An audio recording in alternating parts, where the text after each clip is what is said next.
So my name is Ayukta Thakur.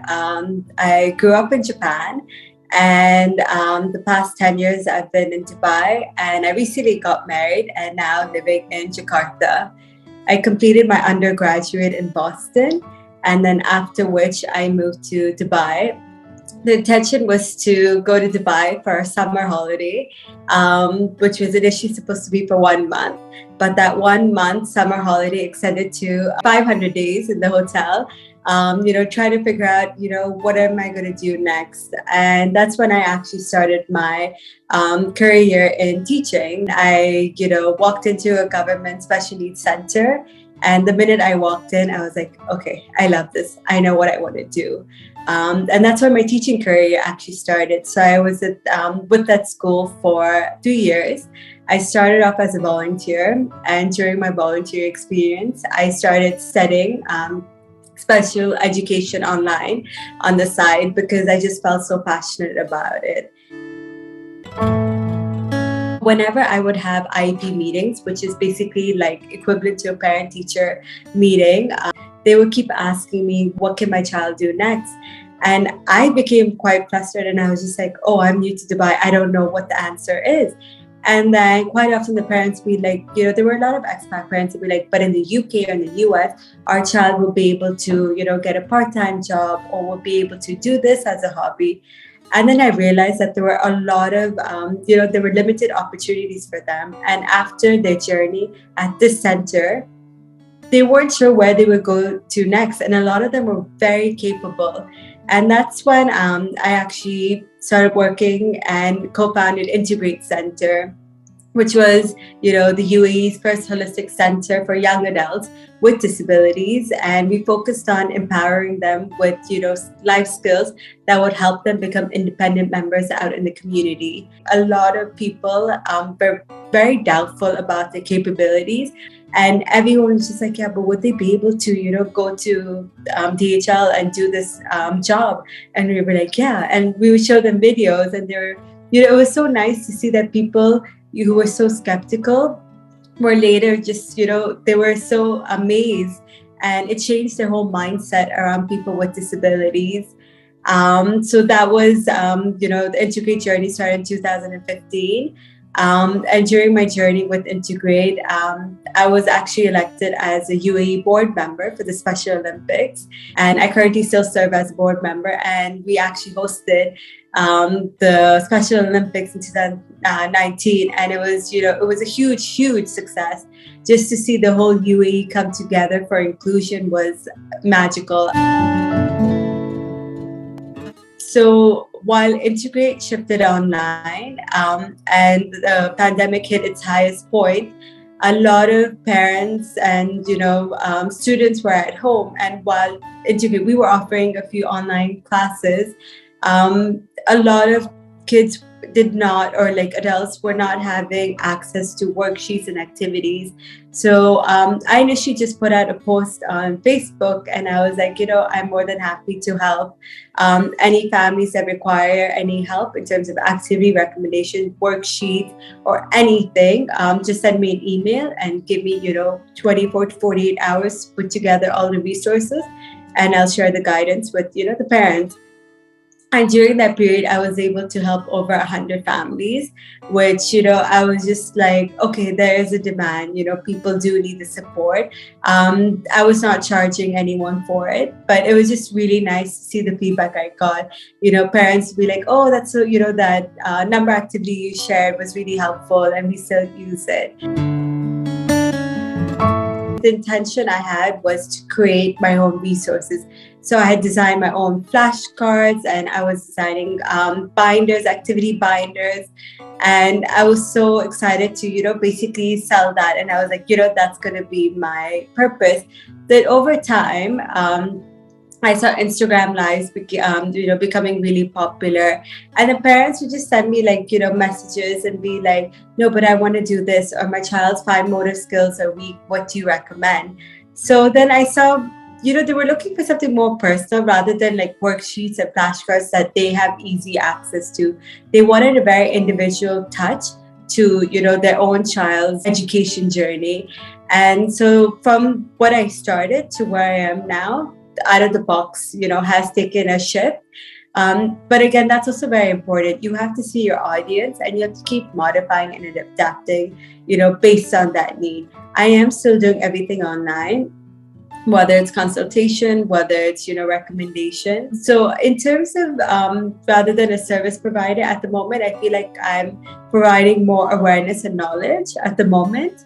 But again, like I said, I'm going with my audience and the feedback I'm getting from them.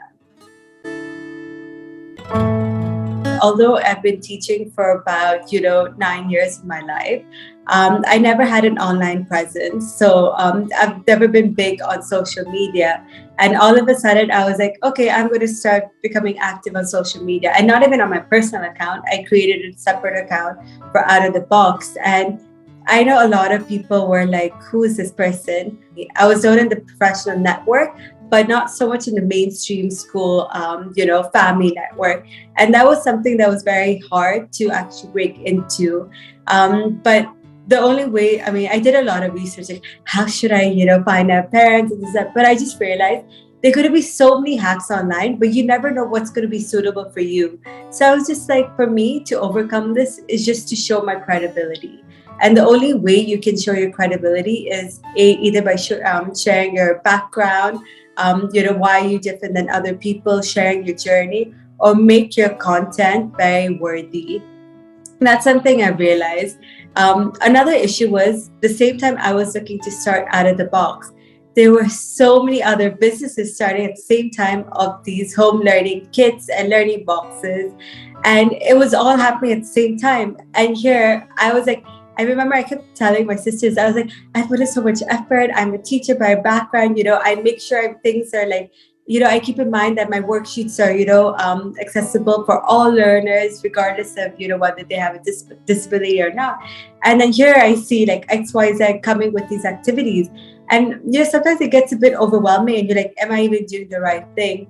But again, it comes down to, do you have faith in your own quality? And if you really believe in the service, whatever you're providing, that itself will speak. You have to share the benefits, and that will take, people will see the quality, people will see your background, and that will help them. And that's something that's really helped me. So there is a huge gap in the market for online services for people with disabilities.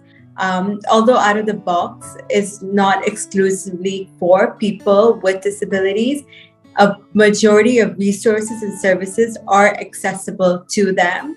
But a lot of people don't know that. And Out of the Box is your point. You're the place you can go if you do have a child or a young adult with learning disabilities or any sort of disabilities, and you can provide a learning opportunity at home with our resources. We provide all the guidance from start to bottom of how to introduce new concepts, how to, further develop sensory, learning at home. I would have parents talking to me about how exhausted they were. They would be talking to me about sibling rivalry. There were so many different elements. And, I always see teachers at the same time play like part counselor to all their students and, to the families. And I was like, while I'm able to provide resources, I can also make this an awareness platform and, have different discussions on different elements. It's very important if you can spread awareness, because you never know what reaches your talks can go and how it can actually positively, help a family. And I think this is why I kind of like started exploring different fields and doing talks. Like even something as literacy development, I did a talk about that, and the feedback on that was really great, because a lot of parents were like, oh, we didn't think about this about story time. And there were so many different like tips that were shared within this platform. If I can help in other elements, why not?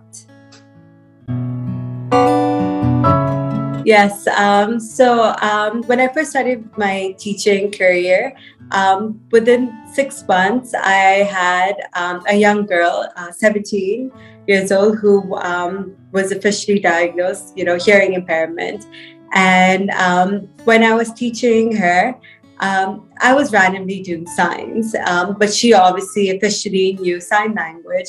And I felt like I was doing injustice to her because all my students were able to access the curriculum, but I wasn't able to justify teaching to her best ability, which I thought was not fair on my end. And that's why I actually took up British Sign Language, and I studied it up to level 3.